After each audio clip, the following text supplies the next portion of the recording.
Welcome back. This is episode 3 of the Modi years on NewsX. I'm Rishabh Gulati. We are traversing the journey of Narendra Damodar Das Modi from a boy in Vadnagar through a 75-year journey to the national capital and Prime Minister. In a sense, trying to both look back and look ahead, because this biography isn't over. As they say, kahani abhi baki hai mere dost, but it's also an opportunity because this part of our lives, and I mentioned this in the earlier broadcast, there are children who were born the year Narendra Modi became Prime Minister who are now growing into class 6, class 7, class 8. They are about to go into their teenage years. Okay. And they will definitely be teenagers by the time he finishes his current term. So, have there been things that are qualificatory as legacy? This is a legacy that outlasts. It outlasts Narendra Modi, it outlasts his premiership, it outlasts us and becomes a part of the fabric of the country. Or do we have to wait for it? Do we have to wait for the last year of the third term to find these legacies? So, we've made a list. You are familiar with these things, but here is a stop the press to recap. Let's start with the first one. Ladies and gentlemen, if you ask anybody who has any understanding, okay, of what a big deal this is, or rather was, and we become used to it. Now the reform is a big deal. Goods and services tax. For decades it was a pipeline project that could India be under a single tax regime? I cannot explain to you what it was to do business in a country where every state had its own rate of taxes. India was not a tax united, monetary united, fiscal policy united country up until this day. And at the stroke of the midnight hour, GST was inaugurated. We were not one economic entity. We were worse than Europe. So I cannot tell you, and I put it at the number 1 of my list, that this is going to last. Now you can keep on improving it and rationalize, as we are doing, rationalize the tax rates and bring them down. Okay, you reduce the tax rates, you actually increase the tax collection. That's the happy place you want to be. You don't want to be in a place where there's 70-80% taxes and nobody wants to pay them, because there are 70-80% taxes. Okay, so you're in a happy place or getting there, fingers crossed, but this has got to be number 1. This is not something we have to wait for to happen. Happened. Almost a distant memory happened under this man. Number 2, it's very difficult again for many of you who, yes, have to think about maybe buying a house or renting a house or housing loan and this, that, to comprehend the concept of never having a house. It's not easy to comprehend that context. Have a look at this. 2.7 crore houses, 3.4 crores, of which 3.4 crores have been sanctioned, so another 1.5 crore. We are in a position that in the foreseeable future, every family in this country who can, wants, will have a lentil over their heads. Might not be fancy, but it will be neat and tidy, and it will be a home. So basic. It's not a mean achievement. It should be basic, but can you imagine 2025 still living in a country where people have to live in a juggi with a tin roof, or they put a tarpaulin? Coming a long way. That's a legacy. That's a legacy because once done, very unlikely it rolls back. You reach 100% one time, okay, you have to build that structure the one time, and then the people will continue to take it from there. Government had to do it once, get it right once. It's a legacy. Big one. Number 3, this has got nothing to do with religion. It's got nothing to do with the Hindu faith. I want you to think of it in a different perspective. For a couple of 100 years, there is a property dispute between two brothers. Okay. And there are some greedy lawyers on both sides who benefit from the property dispute never stopping. That literally their livelihoods and careers are dependent upon that property dispute never stopping. And it goes on and on and on. What does that do to the family? Rips it, becomes a sore, a pus. By the simple nature of solving the property dispute, building the mandir. Now the solution came of course from the courts, but the building of the mandir and the realization that dawned upon India that there was no uprising, there was no chaos, there was no criminality. Because once the property dispute between the family got sorted, the family actually became happier and moved on. Massive legacy. The other one is something you're all familiar with, has of course had plenty of conversations over the past 4 years since it's happened. But there are impacts of it. Okay, what are those impacts? Strikes, hartal, weapon snatching in Jammu and Kashmir is near zero. I know there has been a incident at the mosque about 10 days ago, which had been in fact redeveloped, but it's near zero.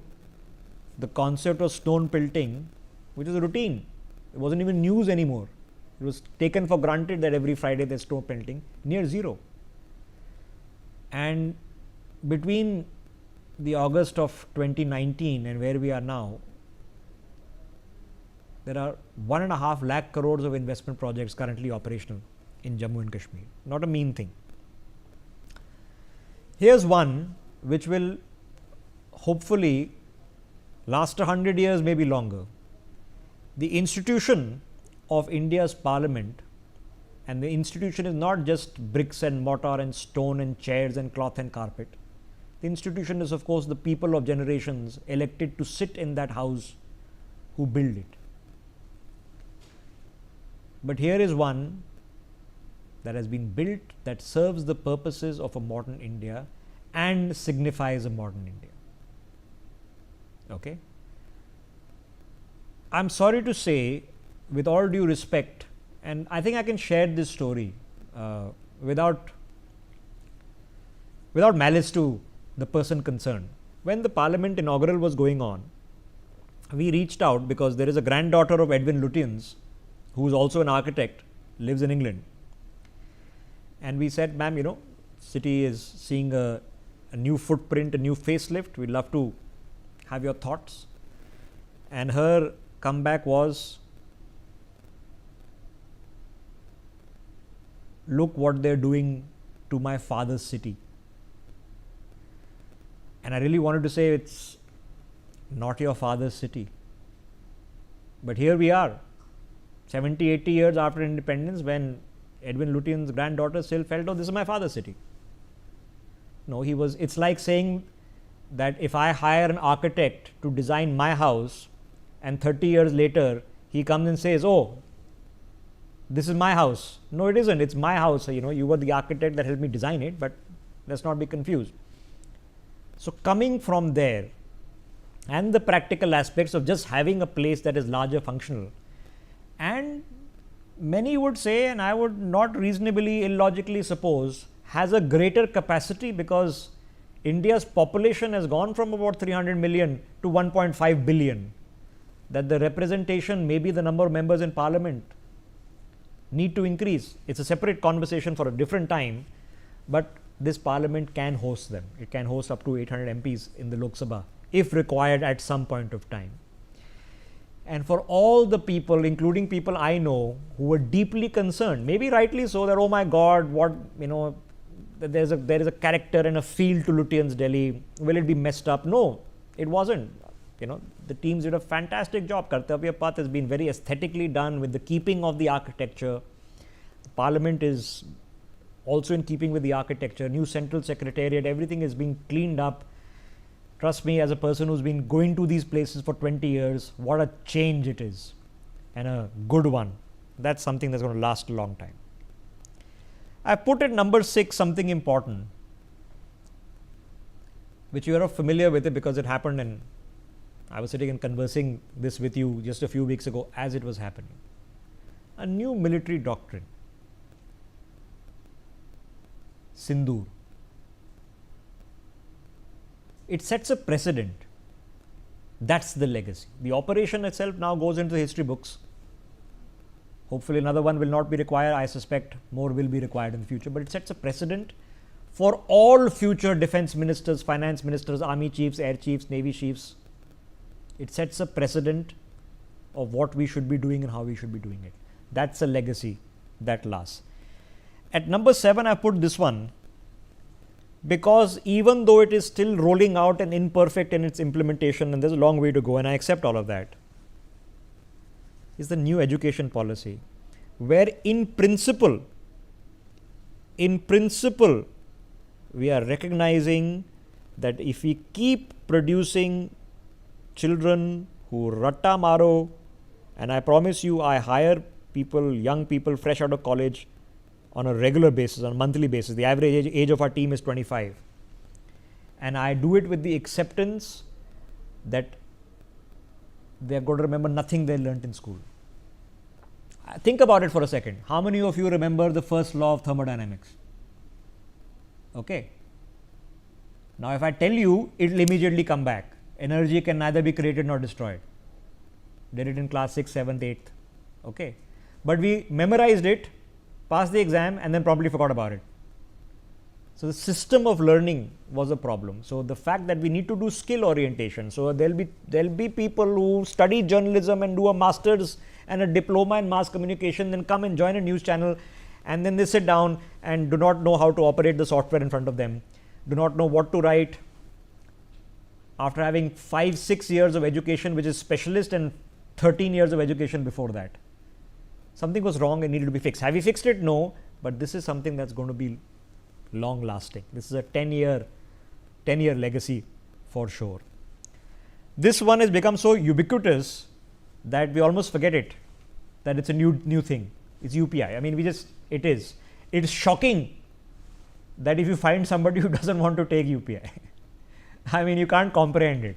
You can leave your home without your wallet.